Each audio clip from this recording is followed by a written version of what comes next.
Tapi juga ada orang yang hobinya itu sengketa padu, terus dialog kayak Rocky Gerung gitu mungkin. Itu mungkin dulu lahir dari tanah sengketa. Karena itu ciri-cirinya orang yang mempersulit rakyatnya ketika menjabat adalah lihat ketika pensiun.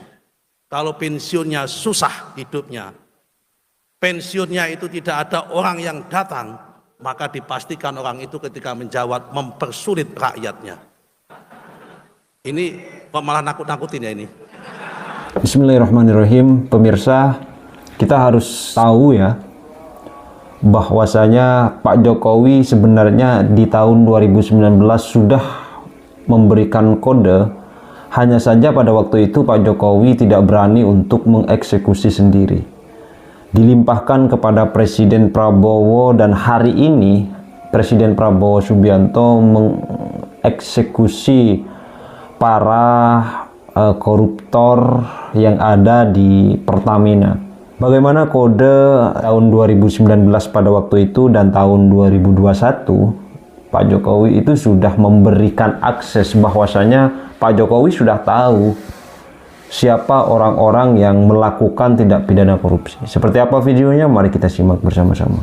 Bali menyinggung pembangunan kilang minyak. Dalam hal ini, ia merasa kesal karena instruksi untuk pembangunan proyek tersebut sudah diperintahkannya sejak awal ia menjabat 5 tahun yang lalu, namun kenyataannya dari 5 proyek yang diminta, hingga kini tidak ada satupun yang telah terrealisasi. Sehingga saya sampaikan, sebetulnya saat habis pelantikan yang pertama itu saya sampaikan, saya minta kilang ini segera dibangun. Tapi sampai detik ini, dari 5 yang ingin kita kerjakan, satu pun gak ada yang berjalan. Satu pun, tapi ini saya tungguin betul. Saya sudah minta Kapolri ikut nungguin, Pak Jaksa Agung ikut nungguin. Nanti saya minta KPK juga ikut nungguin. Harus rampung. Apa ini tidak dikerjakan dari dulu? Karena ada yang senang impor minyak. Saya tahu yang impor siapa sekarang.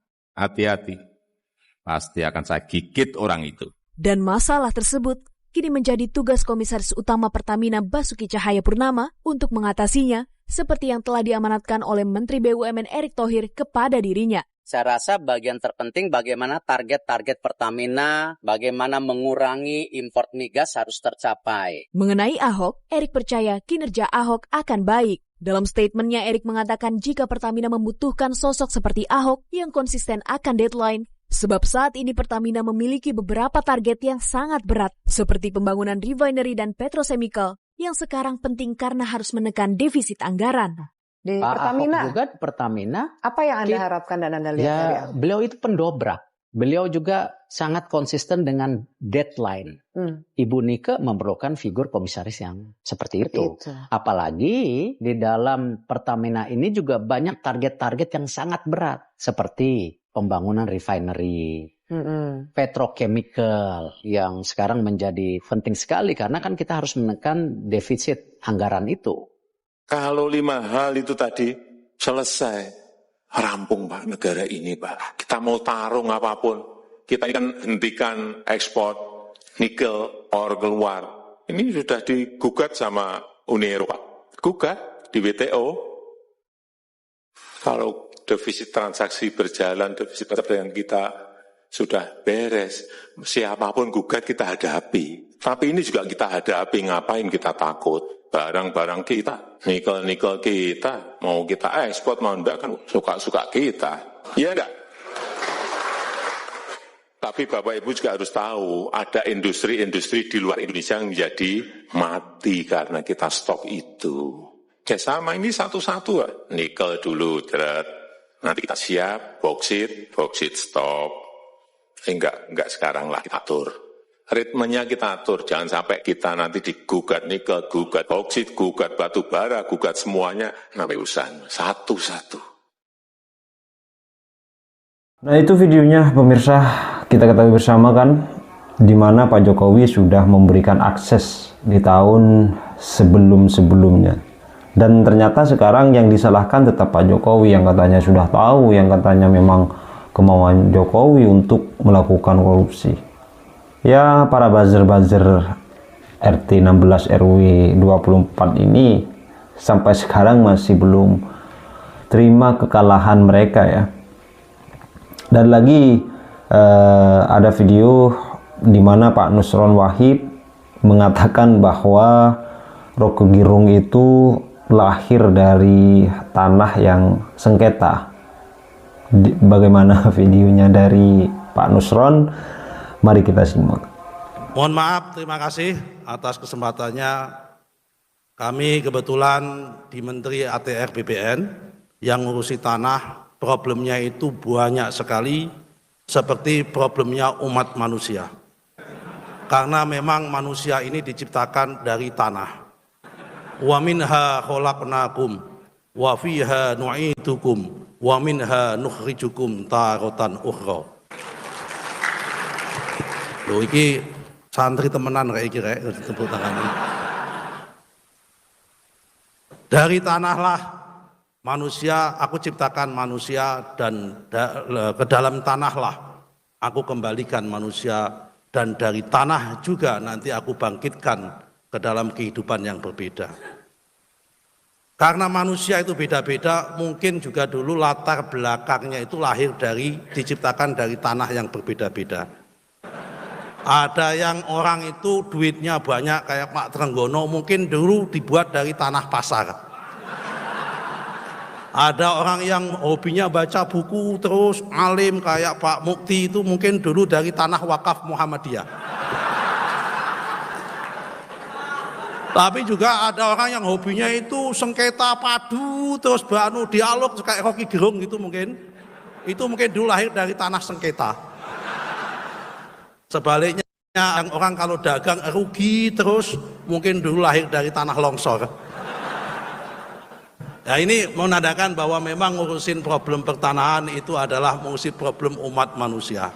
Bapak-bapak ibu sekalian, karena ini mepet, kami hanya mohon doa restu bapak-bapak sekalian, karena kita semua ini sedang menjalani amanah dari rakyat, Pak Mukti, kemudian Pak Presiden, Pak Trenggono, dan kita semua menjalani amanah. Setiap ada amanah, setiap ada jabatan, kami selalu minta doa. Kita doakan Pak Presiden Prabowo dan seluruh kabinetnya bisa mengangkat harkat dan martabat umat manusia. Kenapa? Kami ingat kalau jabat amanat itu takut, karena ingat doa Rasulullah Shallallahu Alaihi Wasallam. Dulu ada seorang sahabat Nabi dari suku Badui, suku yang paling terpelosok, datang kepada Rasulullah minta doa ketika dia baru saja diangkat menjadi kepala suku. Dia minta doa kepada Rasulullah, ya Rasulullah, saya minta doa, saya baru diangkat menjadi kepala suku. Mohon doakan ya Rasulullah. Rasulullah mengangkat tangan sambil berdoa. Doanya adalah, ini ada dalam hadis Bukhari. Allahumma man waliya amra ummati farfa'a alaihim farfa' alaihim. Ya Allah, kalau ada di antara umatku yang sedang ngurus rakyatku, doa Rasulullah, dan selama dia ngurus umatku itu, ngurus rakyatnya itu, selalu mengangkat harkat dan martabatnya rakyatnya, maka doa Rasulullah adalah farfa' alaihi, angkatlah derajatnya ya Allah. Tapi doanya Rasulullah dilanjutkan sebaliknya, Allahumma man waliya amra ummati fasyaqqa bihi. Ya Allah, kalau ada di antara umatku yang memimpin rakyatnya, tapi dalam memimpin itu selalu fasyaqqa bihim, mempersulit rakyatnya, maka doa Rasulullah fashquq bihi, ya Allah persulitlah hidupnya. Karena itu kita doakan semua pemimpin kita, presiden, wakil presiden, menteri-menterinya, dirjennya, gubernurnya, bupatinya, sampai kepala desa, semuanya mempunyai niat dan iktikad untuk mengangkat harkat dan martabatnya, sehingga oleh Allah diangkat derajatnya oleh Allah Subhanahu wa Ta'ala. Karena itu ciri-cirinya orang yang mempersulit rakyatnya ketika menjabat adalah lihat ketika pensiun. Kalau pensiunnya susah hidupnya, pensiunnya itu tidak ada orang yang datang, maka dipastikan orang itu ketika menjawab mempersulit rakyatnya. Ini kok malah nakut-nakutin ya ini. Karena itu kita mohon doa restunya kepada Pak Haidar Nasir, kepada Kiai Muhammadiyah, supaya Pak Presiden kita, terutama saya pribadi, Pak Trenggono yang lain, terutama Pak Mukti juga, semua pemimpin kita dalam menjalankan tugas amanah dan senantiasa menjaga marwah dan mengangkat harkat martabat rakyatnya, sehingga ke depan derajatnya diangkat oleh Allah Subhanahu wa Ta'ala. Nah, itu pemirsa video dari Media Demokrasi hari ini. Semoga puasanya hari ini diberikan kelancaran, tetap menjaga ibadah kita dimanapun kalian berada, junjung toleransi bersama-sama, junjung toleransi yang kuat. Kita tetap harus menghargai keberagaman yang ada di Republik ini. Terima kasih dari saya. Assalamualaikum warahmatullahi wabarakatuh.